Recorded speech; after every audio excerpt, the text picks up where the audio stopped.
வணக்கம் தோழர்களே, நான் சுந்தரவள்ளி. தமிழ்நாட்டு அரசியல் பரபரப்பா போயிட்டு இருக்கு. அதிமுகவை உடைச்சு முன்னாள் அமைச்சர்கள் பலரும் தாவேகாவில வந்து சேர்ந்துட்டு இருக்காங்க.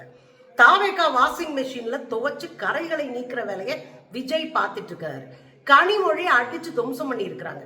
இதுக்கெல்லாம் இடையில இந்த விழாவில் காலிச்சேரை பார்த்து கதறிட்டு இருந்தாங்க அமைச்சர்களும், புதுசா போய் சேர்ந்த முன்னாள் அமைச்சர்களும். என்ன நடக்குது தோழர்களே? தமிழ்நாட்டு அரசியல் எப்படி இருக்க வேண்டும் என்று பாஜக திட்டமிட்டதோ அப்படி மாறிக்கொண்டிருக்கிறது. நம்ம ஏன் கூட்டணி ஆட்சிக்கு யோசிச்சோம் அப்படின்னா, யாரையும் விலை கொடுத்து வாங்கி கூட்டணிக்குள்ள சேர்த்துக்கிட்டு ஒரு ஆட்சியை நடத்துவாங்க அப்படின்றதுனாலதான் கூட்டாட்சி, கூட்டணி ஆட்சி என்பதை நாம இப்ப கன்சிடர் பண்ண முடியாது. அது ஒரு ஜனநாயக நடைமுறை தான். ஆனா இன்னும் கொஞ்சம் நாள் ஆகட்டும், இன்னும் கொஞ்சம் அதுக்கு முடிவெடுக்கணும், இன்னும் கொஞ்சம் ஸ்திரத்தன்மையோடு தமிழ்நாடு வளரணும் அப்படின்னு நம்ம நினைச்சோம். ஆனா இன்னைக்கு அதெல்லாம் தகர்க்கப்பட்டிருக்கு. பாஜக நினைக்கும்படியான ஒரு ஆட்சியை, பாஜக சொல்லும்படியான ஒரு ஆட்சியை விஜய் நடத்திட்டு இருக்காரு. பாஜகவுக்கு கையெழுத்து போட்டு கொடுத்துட்டாரு, இதுதான் உங்க ஆட்சி தான், நீங்க வருத்தமே படாதீங்கன்னு. இந்த சூழ்நிலையில தான் அதிமுகவில் இருந்து பலரும் பிரிஞ்சாங்க. உங்களுக்கு அந்த கதையெல்லாம் தெரியும். விஜய் ஆட்சி அமைக்கிறதுக்காக 25 பேர் அவருக்கு ஆதரவா ஓட்டு போட்டாங்க. 25 பேர் ஆதரவா ஓட்டு போட்டாங்க. அவங்க எல்லாத்தையும் பதவி நீக்கம் பண்ணிருக்கணும். ஆனா என்ன அப்படின்னா, திடீர்னு திரும்ப போய் கட்சிக்கு ஒரு மன்னிப்பு கடிதம் கொடுத்து பலரும் சேர்ந்துட்டாங்க.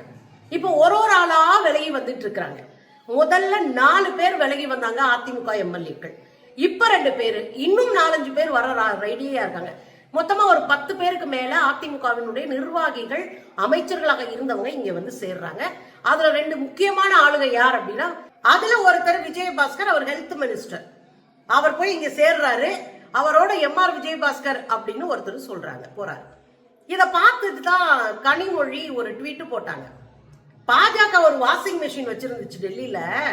அந்த வாஷிங் மெஷின்ல போட்டு துவைச்சா எல்லாரும் புனிதர்கள் ஆயிடுவாங்க. நடந்ததா இல்லையா?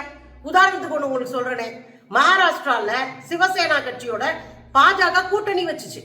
கூட்டணி வச்சு அந்த கட்சியை உடைச்சது. ஏக்நாத் ஷிண்டே என்பவரை முதலமைச்சராக்குறேன்னு கூட்டிட்டு வந்து அவர் ஒரு பீரியட்ல முதலமைச்சர் ஆக்கிட்டு இன்னைக்கு சிவசேனா கட்சியவே ஒண்ணு இல்லாம ஆக்கிருச்சு. அதே போல தேசியவாத காங்கிரஸ், சரத்பவாருடைய கட்சி, அதுல அவருடைய அண்ணன் மகனோ தம்பி மகனோ ஒரு மகன் முறை வேணும், அவர் அஜித் பவார். அவர் இறந்து போயிட்டார்ல பிளைட் கிராஷ்ல. அந்த அஜித் பவாரை தனியா பிரிச்சு அவரை கூட்டிட்டு போய் துணை முதலமைச்சர் ஆக்குனாங்க. இப்படி பல கட்சிகளை உடைச்சு பதவி கொடுத்து தங்களை வலிமைப்படுத்திக் கொள்ளுகிறார்கள். இது பாஜகவினுடைய வாஷிங் மிஷின் வேலை. தேசியவாத காங்கிரஸ் கட்சியில இருந்த அஜித் பவாருக்கு அவ்வளவு ஊழல் குற்றச்சாட்டு உண்டு. பல ஆயிரம் கோடி ஊழல் நடந்ததாக, அது ஒண்ணு தண்ணீர் சம்பந்தமான ஊழல் நடந்ததாக அவர் மேல குற்றச்சாட்டு உண்டு. அந்த மேடைகள்ல பேசினவங்க தான் பாஜக காரங்க. இப்ப அவங்கள தூக்கி உள்ள சேர்த்துக்கிட்டாங்க. அதே போலதான் ஏக்நாத் ஷிண்டே, சிவசேனா, இவங்க எல்லாம் வந்து ஊழல் குற்றச்சாட்டுல பாதிக்கப்பட்டவங்க. அவங்கள தூக்கி துவைச்சு சரி பண்ணிட்டாங்க. அதான் அவங்க சொல்றாங்க, பாஜக அங்க ஒரு வாஷிங் மெஷின் வச்சிருந்தது, அதுல எல்லாரையும் துவைச்சு சரி பண்ணிச்சு. சுவேந்த அதிகாரி, அவர் திரிணாமுல் காங்கிரசினுடைய எம்பியா இருந்தவர், சாரதா சிட்பண்ட்ஸ் ஊழல்ல 1500 கோடியில மாட்டினோடனே அவரை தூக்கி கட்சியில சேர்த்து புனிதராக்கிட்டாங்க. இப்ப அவர் முதலமைச்சரா இருக்காரு மேற்கு வங்கத்துல. இதெல்லாம் நடந்துட்டு இருக்கா. இதை போட்டுட்டு அவங்க சொன்னாங்க, தமிழ்நாட்டுல இப்போ ஒரு வாஷிங் மிஷின் வந்திருக்கு, அந்த வாஷிங் மிஷின் தமிழ்நாட்டுக்கு வந்திருக்கு, விஜய் தான் அதுல எல்லாரையும் போட்டு துவைச்சு சரி பண்ணி கரையெல்லாம் நீக்கியிருக்காரு அப்படின்னு ஒரு பதிவு போட்டாங்க. ஏன் அதை சொல்ல வர்றேன்னா, ஊழலற்றவர்கள், நாங்கள் ஊழலுக்கு எதிரானவர்கள், ஒரு பைசா மக்களுடைய பணத்தை நான் தொடமாட்டேன், தொடவும் விட மாட்டேன், தொட்டவர்களையும் விட மாட்டேன் அப்படின்னு பஞ்ச் டைலாக் பேசினவர் தான் நம்ம அண்ணன் விஜய். முதல்ல அவரே ஊழல் பேர் வழிதான். படத்துக்கு வாங்கக்கூடிய பணத்தை பாதிய கருப்பு பணமா வாங்கி வரி ஏய்ப்பு செய்தவர் தான் அண்ணன் விஜய். இதை கண்டுபிடிச்சு 2015 புலி கேஸ்ல கண்டுபிடிச்சுதான் அவருக்கு 1.5 கோடி ரூபாய் ஃபைனை போட்டு வச்சிருக்கிறாங்க. இங்க இடி நீதிமன்றம் அதை அக்செப்ட் பண்ணிருக்கு. நீதிமன்றமே 1.5 கோடி ஃபைனை போட்டு வச்சிருக்கு. இந்த ஊழல்வாதி, பிளாக் டிக்கெட் வித்த ஊழல்வாதிகள் எல்லாரும் சேர்ந்து தன்னை தூய சக்தி என்று சொன்னாங்க. பிரச்சாரம் முழுக்க என்ன சொல்லப்பட்டது? நாங்க தூய சக்தி, திமுக தீய சக்தி, ஓர சக்தி, பார சக்தி, அந்த சக்தி, இந்த சக்தின்னு பேசிட்டு இருந்தாங்க. அப்ப நீ இன்னும் எவ்வளவு நேர்மையா நடக்கணும்? நீ தூய சக்தி தானே, தூய சக்தினா அதுக்கேற்ற மாதிரி நடக்கணும்ல. ஆனா ஏற்கனவே தூய சக்தின்னு சொல்றவரே ஒரு கோல்மால் பேர் வழி. விஜயே வந்து வரி ஏய்ப்பு செய்த ஒரு மனுஷன். அவர் கூட இருக்கக்கூடிய ஆதவர்ஜனா மேல இடி வழக்கு உண்டு, சிபிஐ விசாரணையில இருக்கிறாரு. அண்ணே செங்கோட்டையன் மீது ஊழல் வழக்கு உண்டு. அவர் உங்க தலைவர் ஆயிட்டாரு. ஏன் உங்க மாவட்ட செயலாளர்கள் அத்தனை பேர் மேலேயும் ஊழல் வழக்கு உண்டு. ஊழல் பண்ணி இருக்கிறாங்க. கட்சிக்காரங்க வெளியே வந்து கதறாங்க, எங்க கிட்ட காசை வாங்கிட்டு பதவி கொடுக்கறாங்க, காசு இருக்கிறவனுக்கு பதவி கொடுக்கறதுன்ற சூழல் தான் தாவேக்கால நிலவுதுன்னு உங்க கட்சிக்காரங்களே வெளியே பேட்டி கொடுத்துருக்காங்க. போய் பாத்தீங்கன்னா நூத்துக்கணக்கான பேட்டி கிடக்கு. இன்னைக்கு காலையில கூட ஒரு லாயர் என்ன பண்றாங்க, கம்ப்ளைண்ட் கொடுத்திருக்கிறாங்க. 5 லட்சத்துல இருந்து 35 லட்சம் வரையும் வாங்கிக்கிட்டு அரசு வழக்கறிஞர்களாக யாரெல்லாம் காசு கொடுக்க முடியுமோ எந்த கட்சிக்காரனா இருந்தாலும் அரசு வழக்கறிஞர்களா நியமிக்கிற ஒரு அயோக்கியத்தனத்தை பண்ணிக்கிட்டு இருக்கு தாவேக்காடு. தாவேக்காவிலே வழக்கறிஞர் அணியில இருக்கக்கூடிய பெண்ணு இன்னைக்கு கம்ப்ளைண்ட் கொடுத்திருக்காங்க. நீங்க பார்த்தா தெரியும். இந்த லட்சணம் தான் தாவேக்கா. தாவேக்கா என்ற ஊழல் கட்சி மிச்சம் மீதாரி இருக்கிற ஊழல்வாதிகள் எல்லாம் ஒண்ணு சேர்ந்துக்கிட்டு தங்களை தூய சக்தியாக பிரகடனப்படுத்துற விழா தான் இன்னைக்கு நடந்துச்சு. அதுலயும் நீங்க பாத்தீங்கன்னா 200க்கும் மேற்பட்ட பஸ், 100க்கும் மேற்பட்ட கார்கள் புதுக்கோட்டையில இருந்து மொத்த பேரையும் அள்ளிட்டு வந்து இங்க போட்டிருக்கிறாங்க. புதுக்கோட்டையில அமைச்சர் ஒருத்தர் இருக்காரு, முஸ்லீம் அமைச்சர் பர்வேஸ் நினைக்கிற பேரு. அவர் மூஞ்சி தொங்கி போயிருக்காரு. ஐயோ இவங்க உள்ள வந்தா இவங்க அமைச்சர் பதவி கேட்டா நம்ம அமைச்சர் பதவியை புடிங்கிடுவாங்களேன்ற கவலையில மூஞ்சி தொங்கி போய் அந்த விழாவில் தெரிஞ்சாரு. இந்த விழாவில் இன்னொரு முக்கியமான விஷயம் என்ன அப்படின்னா, செங்கோட்டையன் இல்ல, வந்துட்டு உடனே போயிட்டாரு. இங்க புஷி ஆனந்த் வந்து எல்லாரையும் வரவேற்று ஷால் பொத்தி வாங்க நீங்களாம் சேர்ந்துட்டீங்க அப்படின்னு சொல்லிட்டாரு. அடுத்து அவங்க எல்லாம் பேச வேண்டி இருந்துச்சு. பேசுறதுக்கு முன்னாடியே செங்கோட்டையன் கிளம்பி போயிட்டாரு. செங்கோட்டையில் போன உடனே ஏற்கனவே 7 மணில இருந்து இங்க மக்கள் உட்கார்ந்து இருக்கிறாங்க. அந்த மக்களுக்கு விஜய் வரல. நல்லா அண்டர்லைன் பண்ணிக்கங்க, விஜய் வரல.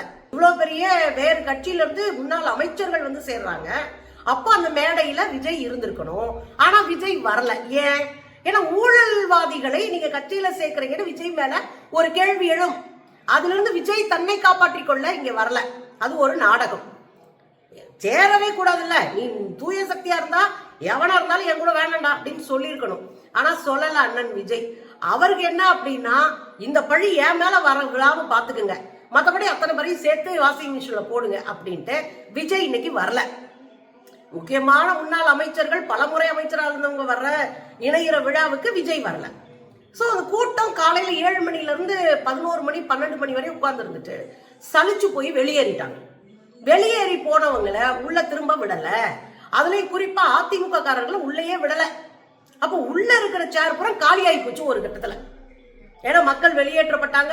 பல பேர் போலீஸ் கூட சண்டை போடுறாங்க, எங்களை வெளியே விடுங்க, நாங்க சும்மா உட்காந்துக்கிட்டு இருக்கோம், இவங்க இப்பதான் பார்க்க வந்தோம், போங்க, எங்க தலைவனே வரல, நாங்க வெளியே போறோம் அப்படின்னு பல பேர் வெளியே போயிட்டாங்க.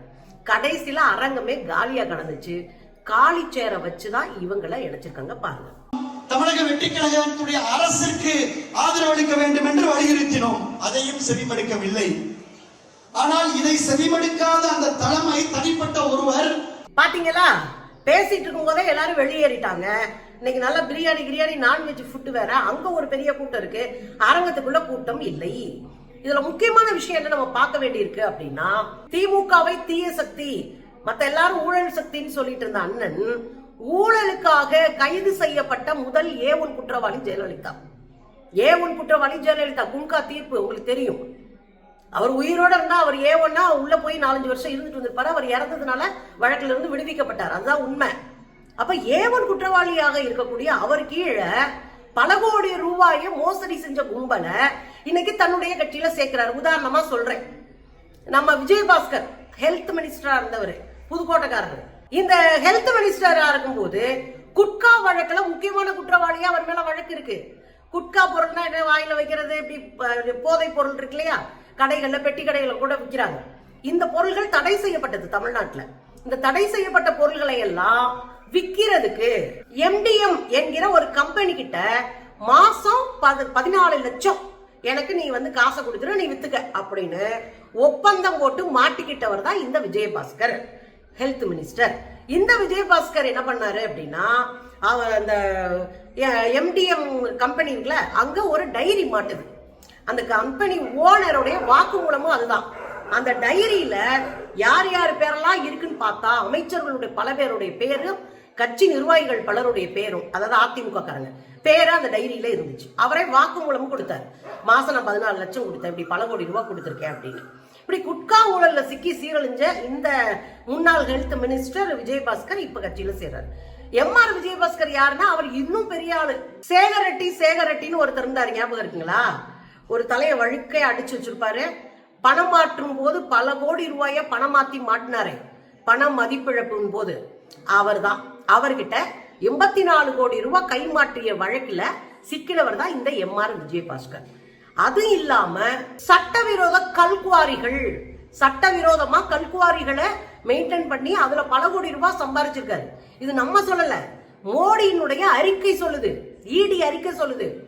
சட்டவிரோத கல்குவாரி எல்லாம் நடத்தி பல கோடி ரூபாய் கையாடல் செஞ்சவர், பல கோடி ரூபாய் சம்பாரிச்சவர் இந்த MR விஜயபாஸ்கர். அவர் ஆட்சியில் இருந்த போது, அமைச்சராக இருந்த போது 35 கோடி வருமானத்திற்கு அதிகமாக சொத்து சேர்ந்தார் அப்படின்னு வழக்கு இருக்கு. 200 கோடிக்கு மேல டாக்ஸ் கட்டல, வரி ஏய்ப்பு செய்தார் அப்படின்னு MR விஜயபாஸ்கர் மேல இன்னொரு வழக்கு இருக்கு.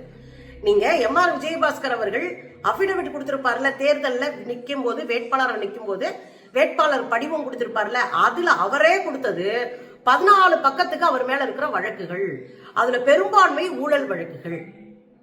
அப்ப நான் என்ன கேட்கிறேன்னா, நீ யோகியம் தானே, தூய சக்தி தானே, எதுக்கு இந்த கும்பலை எல்லாம் உள்ள சேர்த்து வாஷிங் மிஷின்ல போட்டு வெளுத்து தூக்கி வைக்கிறீங்க? அப்ப நீங்க யாரு? தமிழ்நாட்டுக்கு நீங்க விரோதி.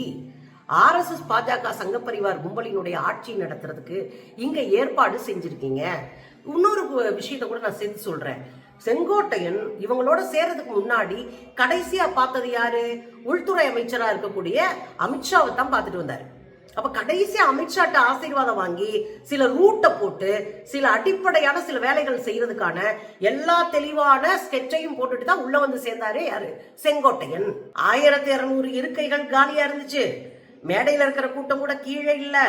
200க்கும் மேற்பட்ட வண்டிகள்ல ஏத்திட்டு வந்தவங்க பாதி பேர் வெளியவே நிறுத்தப்பட்டாங்க. இப்படி பல குற்றச்சாட்டுகள் இருக்கு. விஜய் வந்து கலந்துக்கல, பாதியிலே செங்கோட்டையன் வெளியே போயிட்டாரு. இந்த விழா எதுக்கு நடந்துச்சு?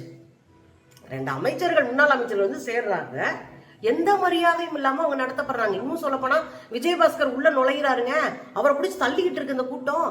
பாருங்களேன். ஒரு விஷயம் புரியுது, ஒருபோதும் விஜய் தூய சக்தியாக இருக்க வாய்ப்பே இல்லை. ஊழல் சக்திகளோடு சேர்ந்து தன்னுடைய சேரை, தன்னுடைய பதவியை தக்க வச்சுக்கிறதுக்கு எதை வேணாலும் செய்வாரு அப்படின்றது இந்த நிகழ்வின் மூலமாக நமக்கு நல்லா தெரியுது தோழர்களே. புரிஞ்சவர் பிஸ்தா.